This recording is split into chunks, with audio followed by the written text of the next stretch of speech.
The screams woke me up in the middle of the night. The village square was filled with people, torches lit, faces grim. In the center, Adobe lay on the ground, clutching her stomach, struggling in pain.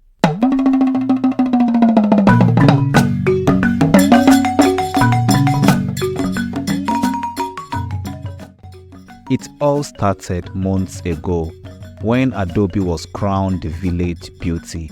She was stunning, with skin as smooth as river stones and eyes that sparkled like the morning sun. Everyone adored her, but not more than Nnamdi, the wealthy trader who lived on the edge of the village. Nnamdi had everything: money, land, and influence. He was much older than Adobe, but he was determined to make her his wife.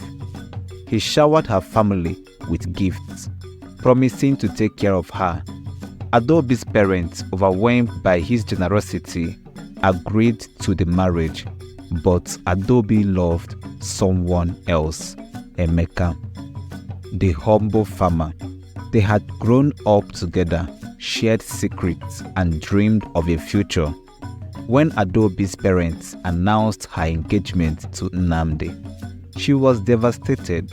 She ran to Emeka and made a plan to run away. On the night they were to leave, something terrible happened. Adobe fell ill suddenly. Her beauty faded and she became weak. The village elders were called and they declared that she was cursed. Some said it was because she tried to defy her parents' wishes.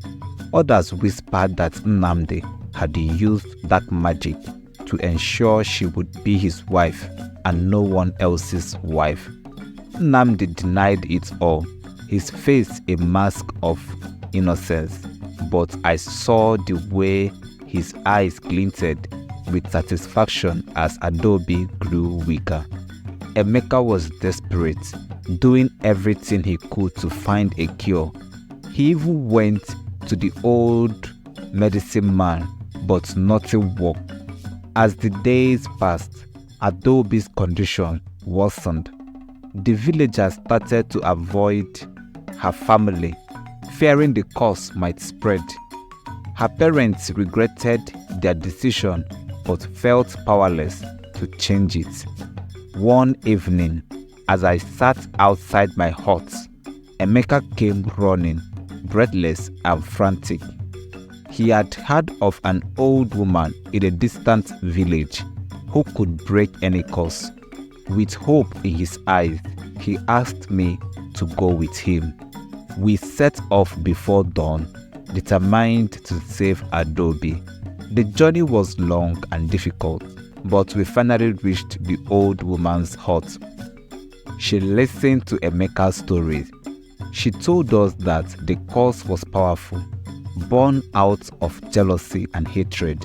Breaking it would not be easy, and it might require a great sacrifice.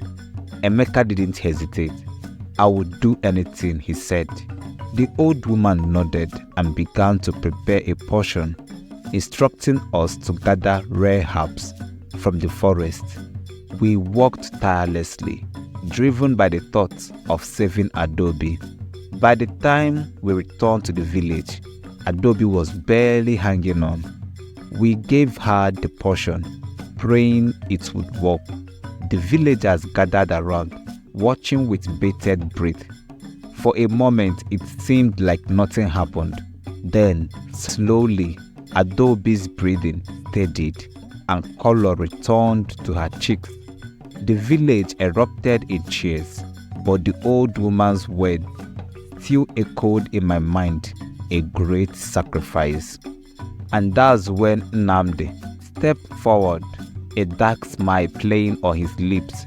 "This isn't over," he said, his voice cold as ice.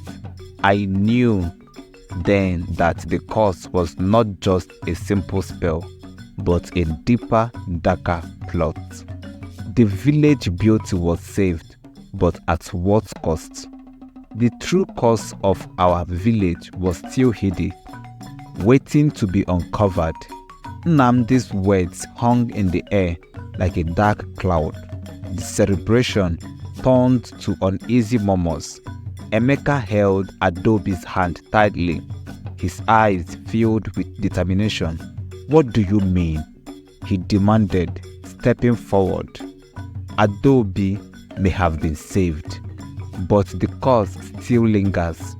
It will never truly leave unless I have what I want.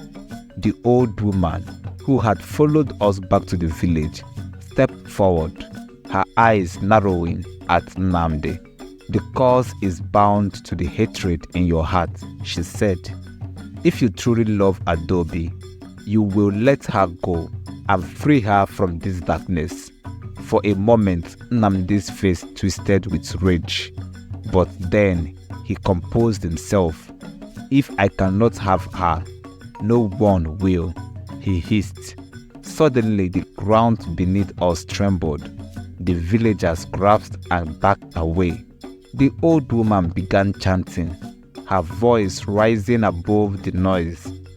"We must unite to break this curse," she shouted. "Everyone join hands and focus your hearts on love and forgiveness."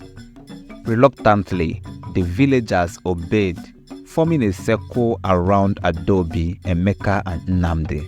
The old woman continued her chant, and a strange light began to glow in the center of the circle where Adaobi lay. Nnamdi tried to step back, but he was trapped within the circle. The light grew brighter, and the chanting grew louder. Adaobi's eyes quickly opened, and she looked directly at Nnamdi. "You have to let go," she whispered. Tears streamed down Nnamdi's face as the light enveloped him. "I am sorry," he said, his voice breaking. "I just wanted to be happy." With those words, the light exploded, filling the village square with a blinding brilliance. When it faded, Nnamdi was gone. The villagers looked around in astonishment.